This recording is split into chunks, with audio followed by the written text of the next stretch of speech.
Welcome to the Deep Dive. Today we are attempting to navigate arguably one of the most complex and frankly tragic narratives in modern American celebrity history, the life and legacy of Orenthal James Simpson. O.J. Simpson, yeah. He was, and this is no exaggeration, an American icon, a figure of athletic royalty, widely regarded as one of the greatest running backs ever. Absolutely. Top tier. Yet, we all know that every single one of those athletic achievements was ultimately and irrevocably overshadowed by, well, a criminal trial, a really controversial acquittal for murder. That polarization isn't just a footnote, it's really the absolute heart of his story. Our mission today for you is to try and cut through the decades of sensationalism, the media circus, all that collective memory. Yeah, there's a lot there. And extract the essential facts you need to understand how one person could possibly embody such extreme contrasting narratives in American culture. You know, from the pure glory of winning the Heisman Trophy to the absolute infamy of that white Bronco chase, we need to kind of map this whole trajectory. Okay, let's do it. Let's unpack this enormous story. We should probably start right at the beginning. The making of the icon, the early years. Makes sense. So, O.J. Simpson was born in 1947, San Francisco. He grew up in genuine hardship, specifically in the low-income housing projects of Potrero Hill. Right. Not an easy start. And the nickname OJ, obviously from his initials, Orenthal James. Which quickly led to that playful orange juice reference. Yeah, but the more famous nickname, the Juice, that evolved later, didn't it? It came to mean more than just him. Right. It referred to his whole offensive line with the Bills at his peak. Like, he was the energy, the lifeblood of the team. That's it. And a little trivia. His given name, Orenthal, apparently came from some obscure French or Italian actor his aunt liked. Ah, okay. It's immediately fascinating, though, is the physical journey he overcame just to be able to play sports at all.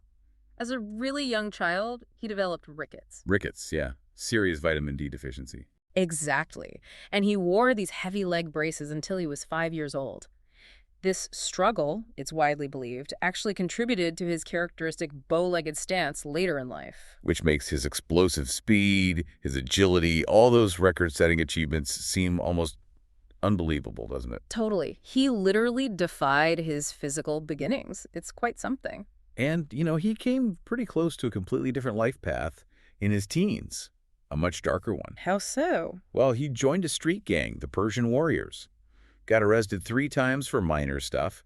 It led to a brief incarceration at the San Francisco Youth Guidance Center. Right, I remember reading about that. But that short stint, it sounds like it was actually a turning point. It seems so. It was during that time he met baseball legend Willie Mays. Willie Mays? Wow. Yeah, Mays was visiting the center.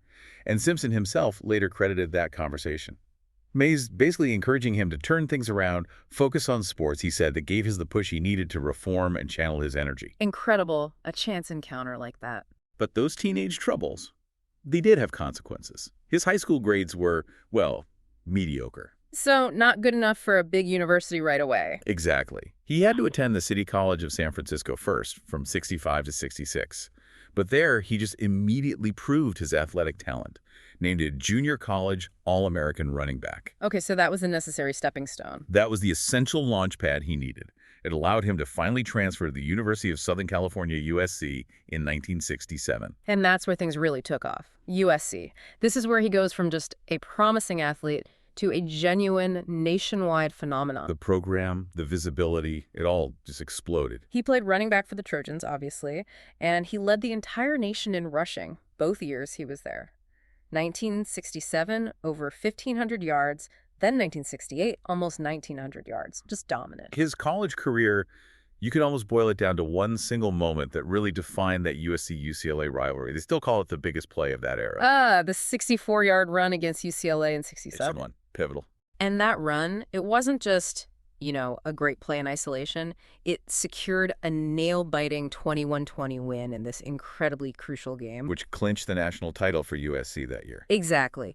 That performance, that run, it instantly put his face on national magazine covers. It cemented him as this transcendent college star. It really changed the profile, I think, of what a college football player could achieve nationally right then. And we can't forget, he wasn't just a football star. The guy had world-class speed, Olympic-caliber speed. That's right, the track team. In 67, he ran the 3rd leg on a USC sprint relay team. They actually broke the world record in the 4x110-yard relay.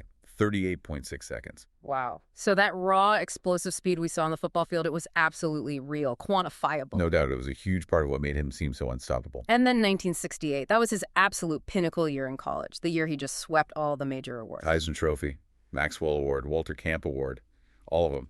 And the Heisman, well, wasn't just a win, it was a landslide. He beat the runner-up, Leroy Keys, by this astronomical margin, 1,750 points. Which was the largest margin of victory for the Heisman for, 51 years? Just incredible dominance. It really was. And USC, fittingly, they retired his number 32 jersey eventually, signaled the end of a truly special era for them. So by 1969, coming out of college, he's arguably the most recognizable, the most celebrated, probably the most bankable college athlete in American history, stepping into a pro career with just astronomical expectations. Exactly right. Which brings us neatly to part 2. The absolute peak of his fame. This is where he somehow manages to conquer the NFL, Hollywood, and Madison Avenue, all at the same time. He becomes this true cultural juggernaut. The Buffalo Bills drafted him first overall in the 1969 NFL-AFL draft. They were not good the year before. 112-1, I think. Yeah, they needed a savior. But Simpson didn't just sign on the dotted line. He immediately started leveraging that massive college fame. Right, the contract demands. He demanded what was, at that time, the largest contract in professional sports history, $650,000 over 5 years. Which sounds like a lot even now, but back then. It was staggering. That's over $4 million in today's money, roughly. But the significance, it wasn't just the amount.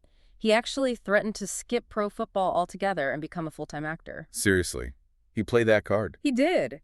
It forced this high-stakes standoff with the Bills' owner, Ralph Wilson.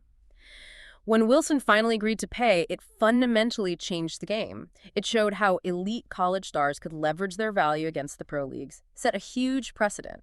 But despite the record contract, despite all the hype, his first 3 seasons in Buffalo were surprisingly quiet. Yeah, kind of underwhelming, right? Averaged only about 622 yards per season. The initial coach, John Rauch, apparently didn't build the offense around him, used him for blocking, receiving, stuff that just wasn't his main strength. Basically neutralized his greatest weapon, that running ability. So when did it turn around? The turning point, the moment his NFL career truly exploded, was 1972. Lou Saban took over as head coach. Saban. Saban immediately recognized what he had, made Simpson the undisputed centerpiece of a high-volume running attack, and Simpson just instantly delivered. Led the league that year, 12,251 rushing yards. He finally became the juice the Bills had paid all that money for. And here's where he really enters sports mythology. 1973. This is the season, the defining season for his rushing record. The 2,000-yard season. He became the first NFL player ever to break that magic 2,000-yard rushing mark, finished with 2,003 yards. And what makes that specific record still stand out, even with other guys hitting 2,000 later? He's the only player ever to do it in a 14-game regular season. That 14-game context is absolutely vital. Today, players get 16, now 17 games. To do it in 14, his average production per game was just phenomenal. He still holds the record for single-season yards per game average, a 143.1. It's a stunning achievement of sustained dominance. Might never be broken, honestly. And that season, he wasn't just chasing 2,000 yards. He broke Jim Brown's single-season rushing record, too, right? Yep, broke Brown's record of 1,863 yards in the very last game.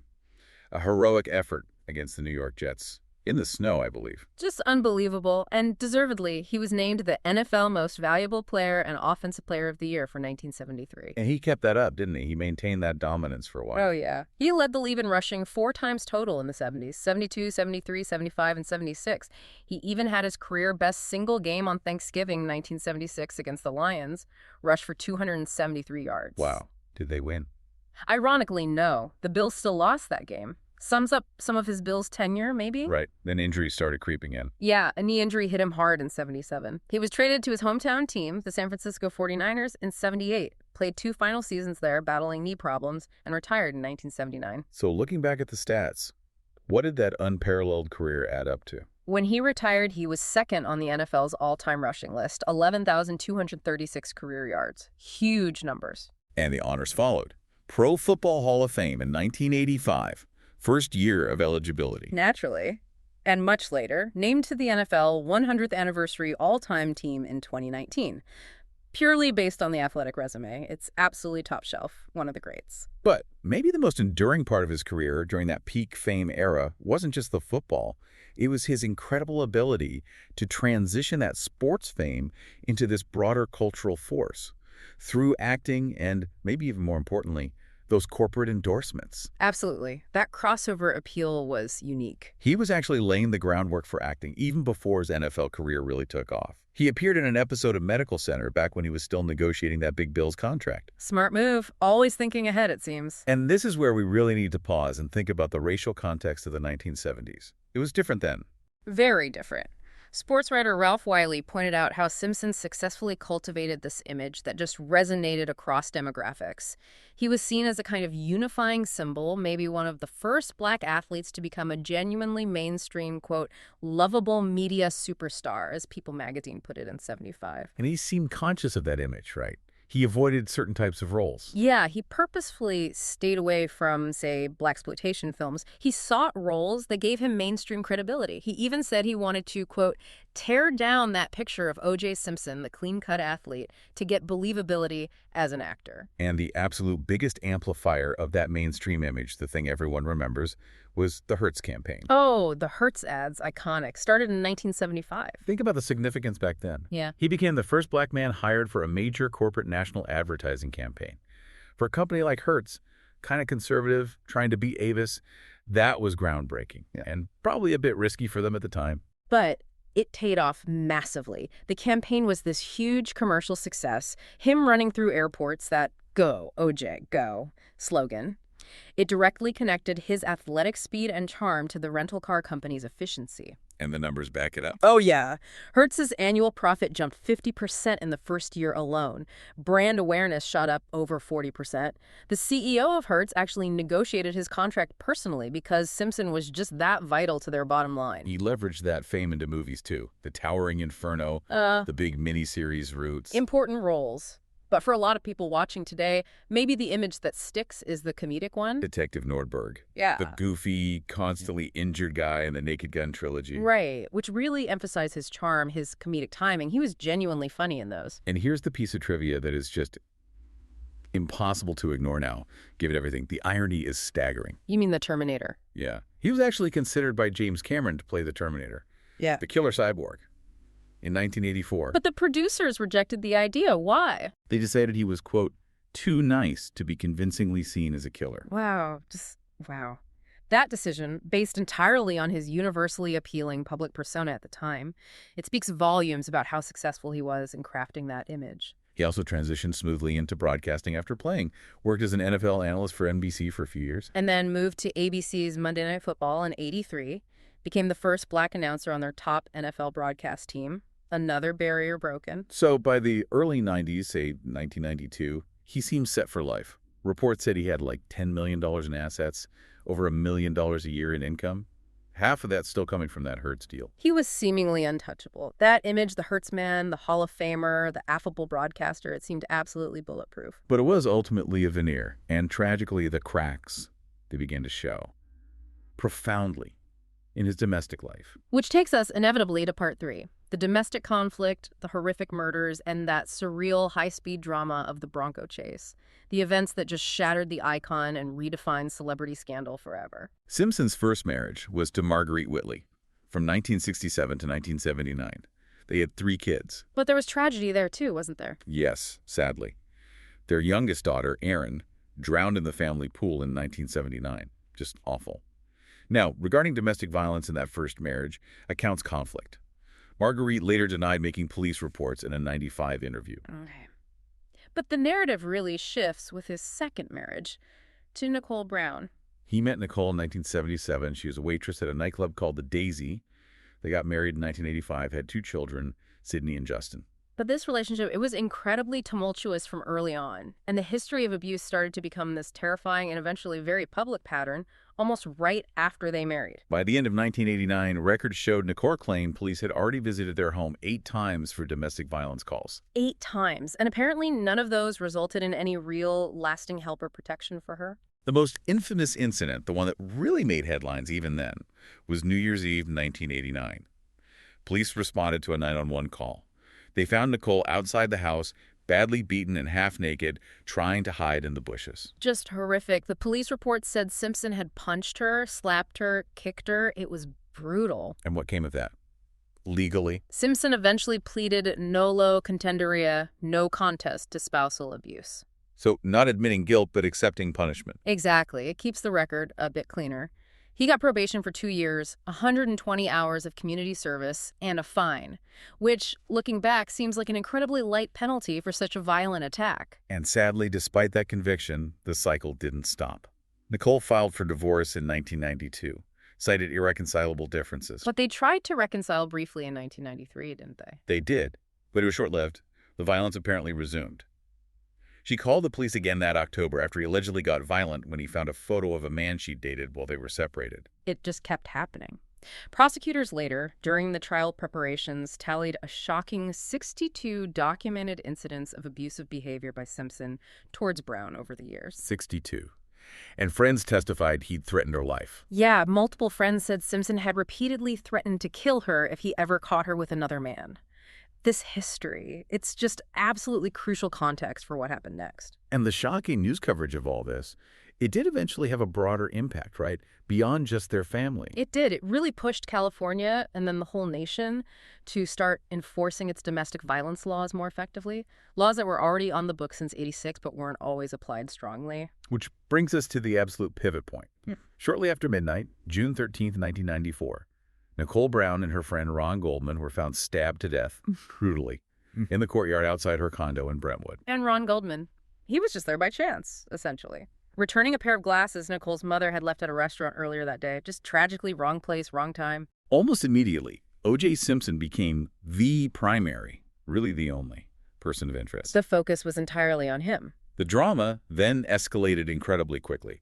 4 days later, June 17th, Simpson was scheduled to turn himself in to the police. But he didn't show up. No. Instead, his lawyer, Robert Kardashian, Yes, that Robert Kardashian. publicly read this letter from Simpson on live TV. It sounded very much like a suicide note. Simpson wrote things like, "Don't feel sorry for me. Please think of the real O.J. and not this lost person." And then came the moment that basically changed live television, maybe media consumption, forever. The slow speed chase. The white Ford Bronco. Simpson in the backseat, apparently armed with a pistol, threatening to shoot himself. His friend and former teammate Al Cowlings driving him down the 405 freeway. It was low speed, but the tension was just immense. It lasted over 2 hours, and it was beamed live onto almost every TV station in the country. Famously interrupting Game 5 of the NBA Finals, Rockets versus Knicks. That chase drew an estimated audience of 95 million people. Just think about that. 95 million watching this unfold live. It was cultural history happening in real time. Journalists called it the most famous ride on American shores since Paul Revere's. Huge crowds gathered on freeway overpasses, on the streets, just to watch this white Bronco go by. And the weird footnote to all that, the Bronco itself. Right. Sales of the Ford Bronco actually spiked afterwards. Maybe an increase of like 7,000 sales that year. Proving that old saying, maybe. Any publicity. Even that kind of publicity. Strange.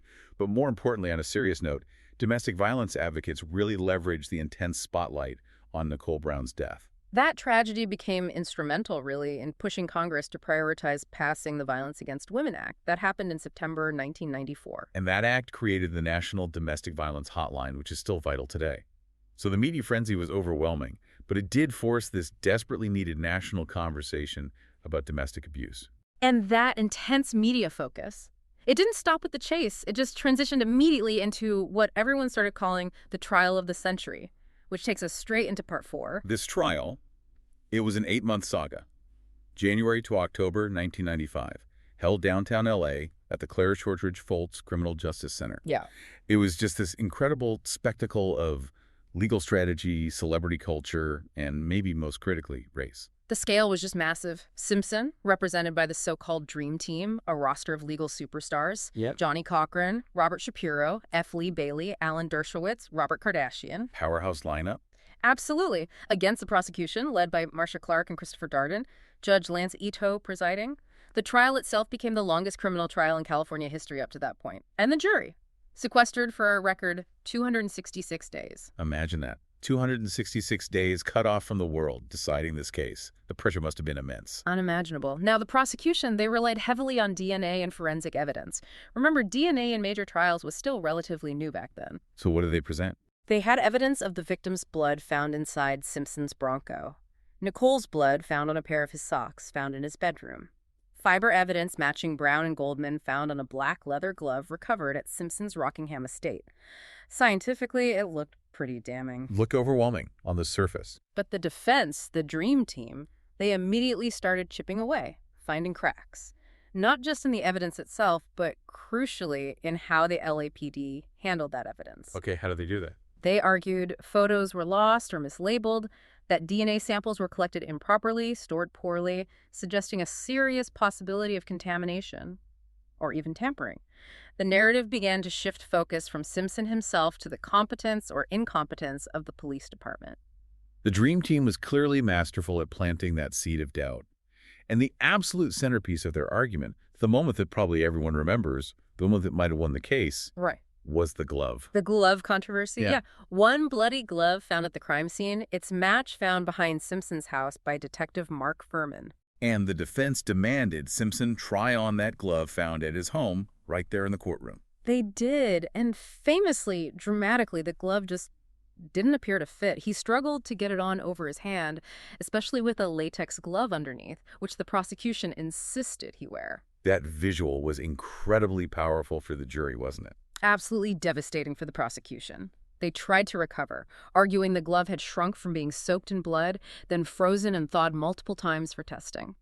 Or, maybe more desperately, they theorized Simpson had deliberately stopped taking his arthritis medicine to make his hands swell. Did that hold water, the arthritis medication theory? No, the defense checked the jail medical logs and showed Simpson was still taking his arthritis medication daily. It completely dismantled that specific counterargument. And that failure, the visual of the ill-fitting glove, gave Johnny Cochran perhaps the most iconic line of the entire trial, maybe of any trial. During his closing arguments, simple, rhyming, unforgettable, if it doesn't fit, you must acquit. People magazine later wrote that specific moment, that demonstration, was just absolutely crucial to the eventual acquittal. It resonated. Hugely. But beyond the glove, just as critical to the defense strategy was the race and corruption angle. Right. The timing of this trial was key. Absolutely. It happened against this incredibly tense backdrop in Los Angeles. The Rodney King beating and the riots were still fresh memories. The Latasha Harlan shooting verdict, public trust in the LAPD, especially in the Black community, was arguably at an all-time low. And the defense capitalized on that brilliantly. They focused relentlessly on Detective Mark Furman. He was the one who found that key piece of evidence, the matching glove at Simpson's home. And Furman had a history, didn't he? A documented history. The defense unearthed these audio tapes where Furman repeatedly used vile racial slurs and expressed deeply racist views. Then, when he denied under oath ever using the N-word in the past 10 years, those tapes proved he'd committed perjury right there on the stand. That must have been explosive in the courtroom. It was a bombshell.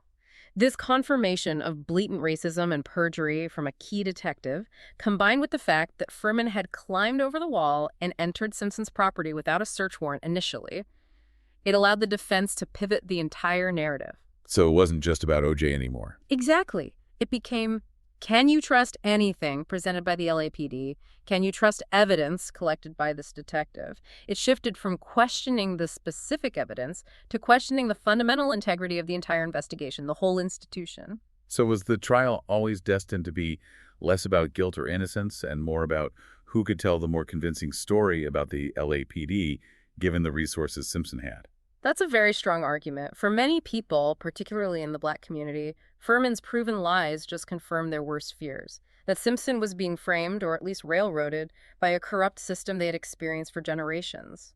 As one commentator, Charles F. Coleman Jr., famously put it later, Black people didn't love O.J. Simpson, they hated the LAPD. And the public reaction reflected that divide immediately. Sharply, starkly.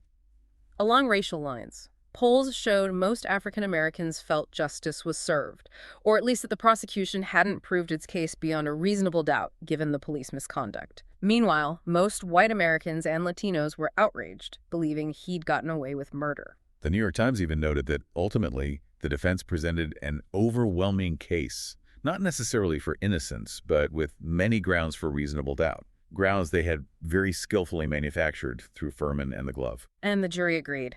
After only about 3 hours of deliberation, which seemed shockingly fast after 8 months of testimony, they rendered their verdict on October 3, 1995. Not guilty. Not guilty on both counts of murder. The reaction was instantaneous, wasn't it? How many people watched the verdict? Estimates range from 100 to 150 million people tuned in live across the nation. The cameras captured celebrations in some black neighborhoods in LA, seeing it as a victory against police corruption.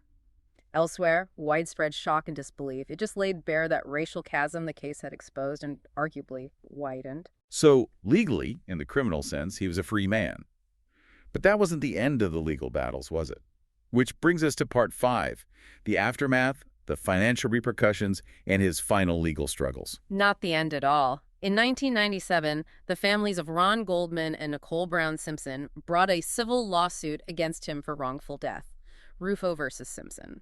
And this trial was different from the criminal one in some key ways, right? Dramatically different. Firstly, no cameras allowed in the courtroom this time. Secondly, and crucially, the judge excluded all the inflammatory, racially charged arguments about the LAPD and Mark Fuhrman. That whole narrative was off the table. And the standard of proof was different, too. That's really important for listeners to understand. Absolutely critical. In the criminal trial, the prosecution had to prove guilt beyond a reasonable doubt. That's a very high bar, the highest in the U.S. legal system. Protects against wrongful conviction. But in a civil trial, the standard is much lower. The plaintiffs, the Goldman and Brown families, only needed to prove liability by a preponderance of the evidence. which basically means Simply that it was more likely than not, just over 50% likely that Simpson was responsible for the deaths, a much easier threshold to meet. So without the racial diversion, with that lower burden of proof, the outcome felt almost inevitable to many observers this time. and the civil jury's verdict. Unanimous. They found Simpson liable for the wrongful death of Ron Goldman and for battery against both Goldman and Nicole Brown. And the financial penalty. Huge. He was ordered to pay $33.5 million in damages. That broke down to $8.5 million in compensatory damages, mostly to the Goldman family, and then a whopping $25 million in punitive damages designed to punish him. Did he ever pay that? That judgment, with interest piling up over the years, became this massive looming debt. The Goldman family, particularly Fred Goldman, Ron's father, relentlessly pursued collection. By 2022, the amount owed was alleged to be around $96 million. By the time Simpson died in 2024, Fred Goldman's attorney claimed it was closer to $117 million. The verdict had immediate consequences for Simpson, too, right? Yeah. Financially. Oh, yes. He defaulted on the mortgage for his famous Rockingham estate. The house was eventually bought in foreclosure and demolished in 1998. A symbolic end. The Goldman family did manage to recover some money over the years through auctions of his belongings. Including the Heisman Trophy. One of his Heismans, yes. That auction netted almost $500,000 for the Goldmans, but Simpson made a very shrewd move to protect some assets. How did he do that? He relocated to Florida. Florida is one of only a handful of states with laws that strongly protect certain types of assets, specifically pensions like his NFL and Screen Actors Guild pensions, from being seized by creditors to pay judgments.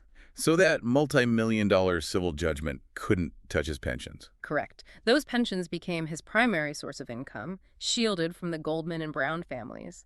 A legal but controversial maneuver. Then came another really controversial chapter, the book deal in 2006, If I Did It. Ugh, that book, yeah. This was Simpson's attempt, apparently, to write a book detailing how he would have hypothetically committed the murders. Hypothetically. Right. It was framed as a confession, but with this thin veil of if. His eldest daughter, Arnell, actually testified later that she pitched the idea to him as a way for his kids to get a financial legacy. She even called it blood money. Did it get published initially? The original publisher, Regan Books, planned to release it, but the public outcry was just massive. Advertisers threatened boycotts. It was canceled. What did the book actually say in this hypothetical account? It involved this vaguely described unwilling accomplice he called Charlie. Simpson wrote that after confronting Nicole and Goldman, Nicole fell and hit her head. Then, quote, something went horribly wrong, but I can't tell you how. He claimed he basically blacked out and regained consciousness later with no memory of the act itself. A convenient gap in the hypothetical memory. Very convenient. It was structured to imply guilt without him ever explicitly saying, I did it. But the book did eventually come out, didn't it? Under different circumstances. Yes. A bankruptcy court awarded the rights to the book manuscript to the Goldman family in 2007 as partial satisfaction of that massive civil judgment. So the Goldmans published it. They did. They retitled it, If I Did It, Confessions of the Killer. And very pointedly on the cover design, they dramatically shrunk the word if and embedded it within the eye so the title visually screamed, "I did it. Confessions of the Killer. A final symbolic jab." Wow. Meh. But even after the financial losses, the book fiasco, Simpson's legal troubles still weren't over. No. His last major run-in with the law came in 2007 in Las Vegas. The memorabilia robbery. Exactly. Simpson and a group of other men went into a hotel room at the Palace Station Casino. They confronted some memorabilia dealers and took a large amount of sports collectibles, items Simpson claimed had been stolen from him previously. Crucially, though, guns were involved. Simpson denied guns were used, didn't he? He did. But several of his co-defendants testified that guns were definitely brandished during the confrontation. That changed everything. So he was arrested again. What were the charges this time? Armed robbery, kidnapping because they prevented the dealers from leaving the room, conspiracy, and other charges. And the contrast with the LA trial was stark. This time, he was convicted. In October 2008, by an all-white jury in Clark County, Nevada. Convicted on all major counts. And the sentence. Pretty severe. A total of 33 years in prison, with the possibility of parole after 9 years. He ended up serving his time at the Lovelock Correctional Center in Nevada. He served nearly 9 years. Almost exactly 9 years. He was granted parole in 2017, and interestingly, he got an early discharge from parole in December 2021 due to good behavior. So his direct legal supervision officially ended then. Which brings us finally to part 6. His final years and the enduring, deeply polarized nature of his legacy. After getting out of prison, Simpson lived relatively quietly. Thurston, Florida for a bit, then mostly in Las Vegas, Nevada, living off those protected pensions NFL Screen Actors Guild. Did he try to re-enter public life at all? He struggled to really remake a public life. He did join social media, particularly Twitter, posting occasional videos, commenting on sports or current events, often seemingly trying to recapture that old affable persona. But health became a major issue in his later years. The CTE concerns. Yeah, he openly discussed his suspicion that he suffered from chronic traumatic encephalopathy, CTE.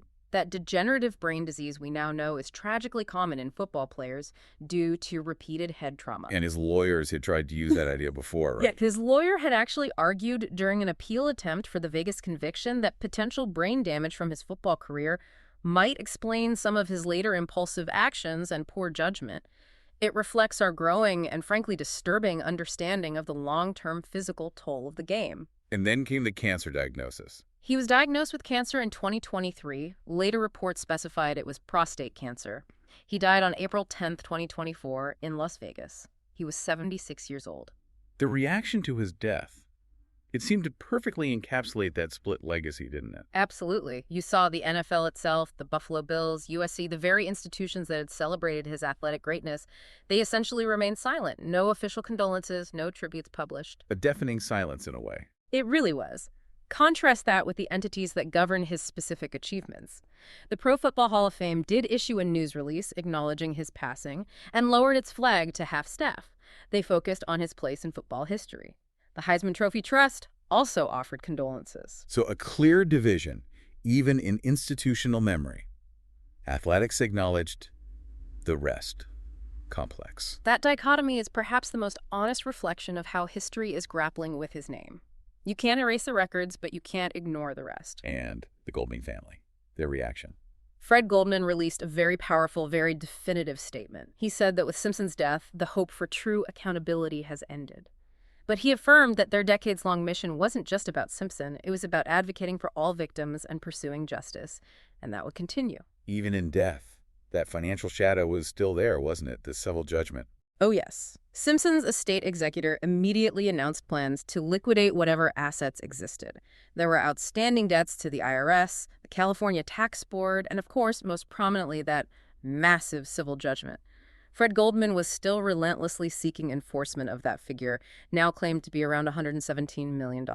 And a final, maybe slightly macabre detail about what happened after his death. Yes.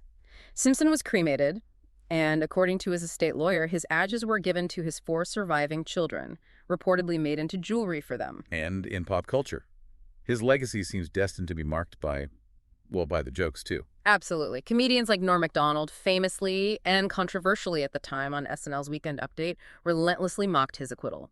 Those jokes went viral all over again immediately after his death. It just reminds us that for many, his story remains this incredibly dark, complex, and sometimes darkly comic chapter in American history. So after unpacking all this, Yeah. What does it all mean for you, the listener? Where do we land? Well, Simpson's life, it just generated this tidal wave of books, movies, documentaries, endless heated debates about justice, about celebrity, about race relations in America. His story really serves as this profound, if tragic, demonstration of how fame can both elevate someone to an almost godlike status. Like he was in the 70s and 80s. Exactly, and simultaneously how that same fame can distort reality, both for the person and in the eyes of the public. It made the horrific crimes he was accused of seem impossible to some who only saw the icon, and maybe tragically inevitable to others who saw the pattern of behavior behind the scenes. The sheer depth of the division he created, or maybe revealed, is what really stands out most, I think. Me too. You had the criminal trial, finding reasonable doubt the highest legal standard largely because of documented police misconduct and a brilliant defense strategy that successfully framed the LAPD itself. Result, acquittal. Then, the civil trial, requiring only a preponderance of the evidence more likely than not, with all the racial issues excluded by the judge. Result, unanimously found liable. Understanding how that happened, how those two outcomes were possible, it's like a shortcut.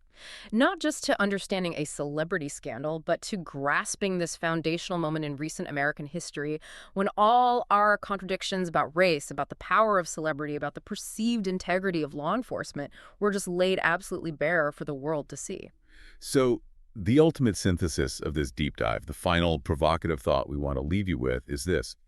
How could two American juries, looking at essentially the same core evidence of a double murder, reach two completely opposite conclusions?